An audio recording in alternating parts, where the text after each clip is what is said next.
Hey, welcome to another video with Cheder at Home.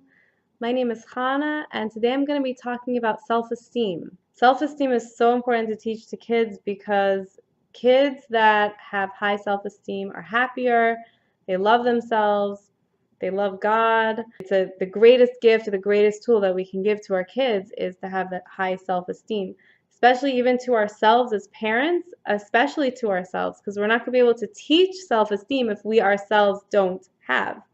So I hope to share with you some tools coming from the Alter Rebbe that you can use to build up your own self-esteem, and you can share this with your family. Self-esteem is something that most people struggle with these days, and I want to share with you my life lessons. I've really worked on this. I've really tried to build myself up. In a couple weeks, it's going to be the holiday of Shavuos, Jewish holiday of Shavuos.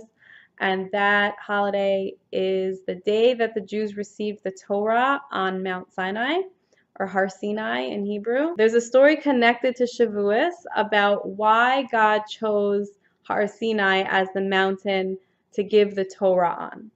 And the story goes like this. There were three mountains, and they each felt that they were strong in a certain area. One was a very tall mountain, another one was a very wide mountain. They each felt like they had a specific strength, and they wanted the Torah to be given on them. And so they, obviously they said to Hashem, they said to God, give the Torah on me, because look at me, I'm so great. And they argued with each other. And God said, I'm not giving the Torah on you because I cannot be in a place of arrogance. I'm going to choose humble Har Sinai. Har Sinai was a big mountain, but relative to these other mountains, comparatively it was small. So Hashem chose a smaller mountain that was humble to give the Torah on to the Jews, because God can't dwell where there's arrogance. God can only be in a place of humility. Think of yourself like a vessel, okay? Like a bowl or a cup, a vessel.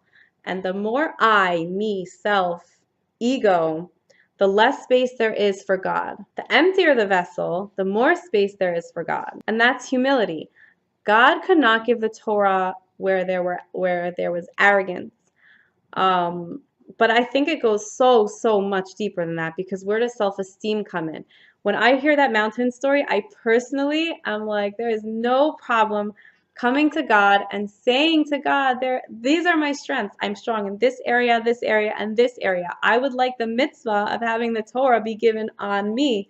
There's nothing wrong with that in my eyes. So Har Sinai did not want to be involved in arguments and looking down on other people. So that's why God chose Har Sinai, because it was humble and did not have that arrogance, thinking that they were all the way up here and others were all the way down there. That's arrogance. That's not humility. But being all the way down here, looking at yourself as someone low, that's not humility. There's a special prayer in the Jewish prayer book, in the Siddur, called the Shemona Esrei, or the Amidah prayer. At the very end, there's a verse, and the verse says, let my soul be like dust to all. Okay, so on a literal level, you can look at it as we have to have no ego, we have to be humble towards, around other people, nullify ourselves before others, be nullified before God. Be nothing. We're like nothing. We're like dust. But that does not mean that you need to be a doormat. It does not mean that you don't assert yourself. It does not mean that you don't know what your strengths are and have them be utilized for the good of the world. So me and my husband were discussing this idea, what that means to be dust. This is my husband's Torah Hadasha, my husband's new Torah insights that I want to share with you, because I find it such a beautiful concept. Being like dust does not mean being so nullified that we don't exist, because we do exist, and we do have, all of us, everyone has a special purpose in this world, a special mission to accomplish, a special light that only you can add to the world. So being like dust to all, that doesn't mean that we're so nullified, that we're so lowly, that we barely exist, and that we're just this empty vessel.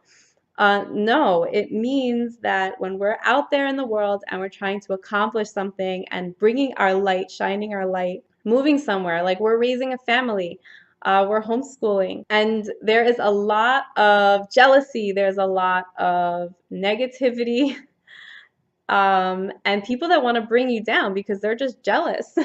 So being like dust, you're focused on your goal, you're driven, motivated, and it's like you're like dust. You are just going forward and you're not thinking about all the other people that are trying to knock you down when you're trying to do good in the world.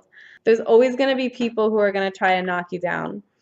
There are always going to be those people that are going to disapprove of you. I know when I started homeschooling, there was definitely disapproval that was thrown at me. When I first became religious, there was a lot of disapproval. I was not supported. Like, what is this girl doing? Like, she can't drive on Shabbos. She's eating differently. Like, I got a lot of comments and negativity thrown at me. To be like dust, you are going for the path. You are going on the right path, and I know I'm going on the right path. And I knew I was connecting with God and connecting to that godly spark within myself. So the question then that the Alter Rebbe asks, and it's a really good question, because if we're supposed to be so humble, why did God even give the Torah on a mountain? A mountain represents arrogance. This whole story is supposed to teach us humility and to be this empty vessel. Why did God even give the Torah on a mountain at all? He should have given it on a plain, on a flat, flat area. As my husband was saying, why doesn't he dig a hole in the ground and then give the Torah on the ground so that we can look down? And this is an important lesson on self-esteem. We need a small mountain inside of us. That mountain inside of us, that Har Sinai inside of us, is going to propel us forward and push us forward, motivate us, drive us to serve God and to inspire others and to impact the world, whether it's with your own family or just yourself, you're more enlightened, or others, whoever it is, you can impact the world. But you need a bit of Har Sinai in you, a bit of a mountain in you, a bit of an ego. Yes, you do need a little bit of an ego, or I should call it really not an ego, we should call it a mountain, because the mountains represent the ego. So we need a little bit of a mountain inside of us in order to serve God. If we have zero ego, zero, the most nullified person, there's no ego, no mountain within, we are not going to be able to connect to Hashem, and we're not going to be able to serve Hashem properly, because we're going to say to ourselves, who am I? Like, who am I to do mitzvahs? Who am I to put myself out there on YouTube and make videos about homeschooling and chinuch and Judaism? Who am I to share the knowledge that I've learned in my life? Who am I? And then it stops you from serving God and stops you from sharing your light with the world. Your light is what the world needs. So yeah, I'm me, and yeah, I have a little bit of a mountain inside of me because I really believe in what I'm doing, and I believe that everything that I've experienced in my life is leading me to this moment. Obviously, there is always more for me to learn, always more for me to grow, always new levels to reach. And with that, I know my strengths and I know my worth. Oh, I hope to use my strengths and everything that I've learned to help raise my family and to help raise our kids to be God-fearing, God-loving, and just good, strong, confident people. You as a parent are inspiring the next generation. That is a major, big deal, but it's also kind of like invisible work. You don't really see what you're doing on a day-to-day basis. You don't get paid for it, and you don't get a paycheck, and you're on call 24/7. But educating our children in our homes is the most important task given to a human being. Or I should say, not the most, but it is definitely up there with one of the most important tasks. Next question, how do you know that you have a healthy balance of humility and mountain or ego? So you need both. That healthy balance of mountain and ego, that's high self-esteem, by the way. So how do you know that you are on the path and or that you have high self-esteem? How can you like judge yourself and, like analyze yourself so you know where you're supposed to be growing? If you don't put down others. I mean, that's basically the simple answer. in the mountain story, they argued with each other. That was their biggest fault because they were so arrogant. They felt like they were all the way up here and all the other mountains were all the way somewhere down here. They were much better than everyone else. And that's not true. Nobody is better than anyone else. Once we start looking down on others, major red flag, that's arrogance, that's ego. Can't look down on other people.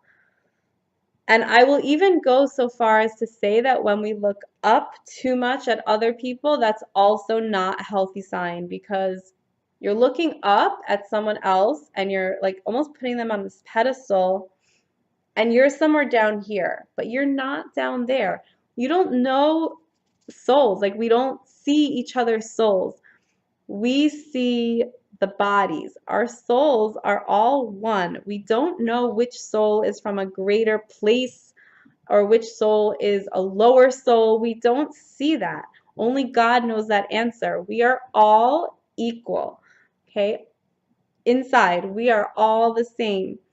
One person has a path this way, another person has a path going this way. We're all just trying to add our part of good into the world. If you're getting negative feedback, if you're getting disapproval in the face of someone trying to bring you down, excuse me, because they're jealous, and it's not coming from a place of, I want to help you and I'm going to give you some constructive criticism in order to help you succeed on your journey. That is totally different.